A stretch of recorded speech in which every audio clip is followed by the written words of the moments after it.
Today, we're going to explore the two sides of Marylebone, you wanker.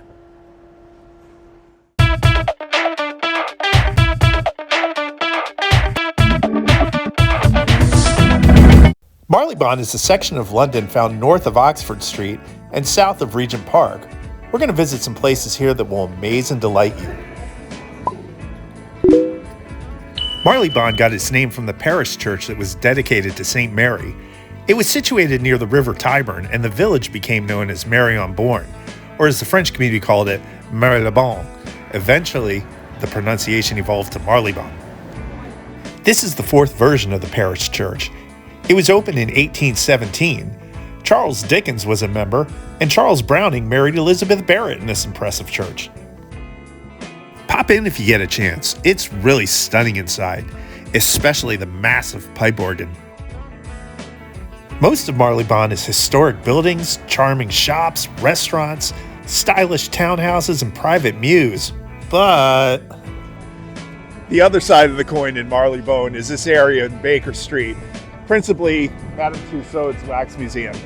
It's a tourist trap, and there's a lot of other tourist traps around here. There's crappy restaurants, and it's just one of those places that you want to avoid because Marylebone's got a lot of great places, much better than this.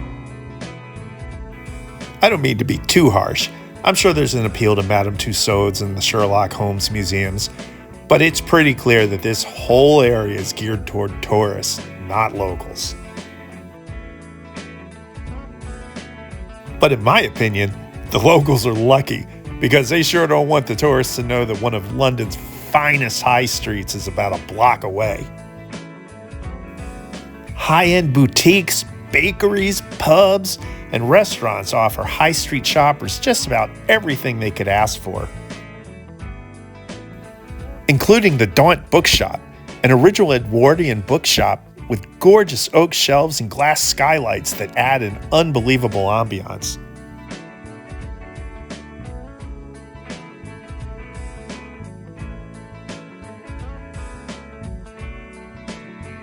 Any fan of the movie My Fair Lady will recognize this address.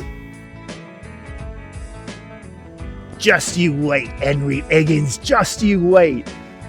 That's where he lived, 27A Wimpole Street. One of the most iconic landmarks in Marylebone is the All Souls Langham Place. This ornate church was designed by John Nash to be an eye-catching link between Regent Park and Piccadilly. Mission accomplished, I'd say. The BBC towers behind All Souls. The beautiful Art Deco design contrasts well with the neighboring church. Some of the most influential voices from DJ John Peel to essayist Alistair Cooke worked here. This is truly a historic London spot. Music history is all over Marylebone, from the Royal Academy to one of my favorite rock stories. In 1978, after a long day of recording at Denmark Street, Tin Pan Alley, Pete Townshend came here to the Speakeasy, which was at 48 Margaret Street. He ran into Paul Cooke and Steve Jones of the Sex Pistols, and they took pity on him because he was an old man of rock and roll. Well, he got super drunk, and he actually fell asleep in the doorway, and a policeman came over and poked him. He says, "You can go sleep at home tonight if you can get up and walk away." And that's where the lyrics of "Who Are You" came from. All happened right here. The Wallace Collection is one of my favorite hidden gem museums in London. This former townhouse was owned by one of Europe's most wealthy families. That's certainly evident as you browse 30 colorful rooms of furniture, clocks, vases, and amazing paintings by master artists like Titian, Van Dyck, Rembrandt, Gainsborough, and Delacroix.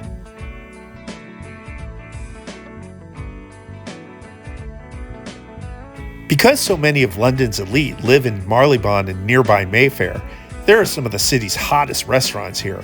Two notable ones are Lura and the Chiltern Firehouse. These are common celebrity haunts, so no videos were allowed inside, but you're pretty much assured to see somebody famous if you're willing to shell out for a dinner in one of these places. Lura is appallingly expensive, so I say the best thing to do is just get a pint for £6 and just people watch.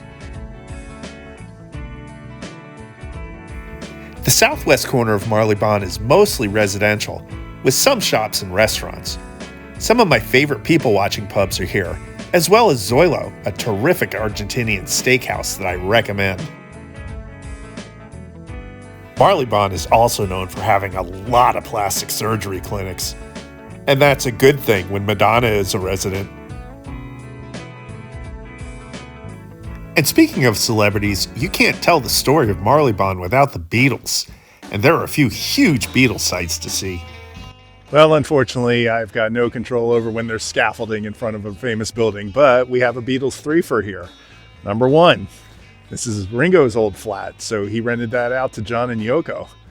Number two, this is where John and Yoko filmed their famous Two Virgins album cover. And number three, this is where John's drug bust happened. Next is the Marylebone Underground Station. You might recognize it from the opening sequence of A Hard Day's Night, which was filmed here. We're at the corner of Paddington and Baker. And this cool building back here is where the Beatles used to have their company, Apple Corps. Paul McCartney called the concept of this boutique a beautiful place where beautiful people can buy beautiful things. The psychedelic mural on the facade was barred by the Westminster City Council and had to be painted over, but that was the least of their problems. Mismanagement and theft resulted in massive financial losses and forced the Beatles to close the boutique after only 8 months. Well, we're back on Baker Street, and I'm sure you got a good idea of the charming and the tacky faces of Marylebone. Wow, that was a really fun time today, and the weather really cooperated with us, which was great. I hope you had a good time and you learned something in this really surprising neighborhood. There was something new around every corner.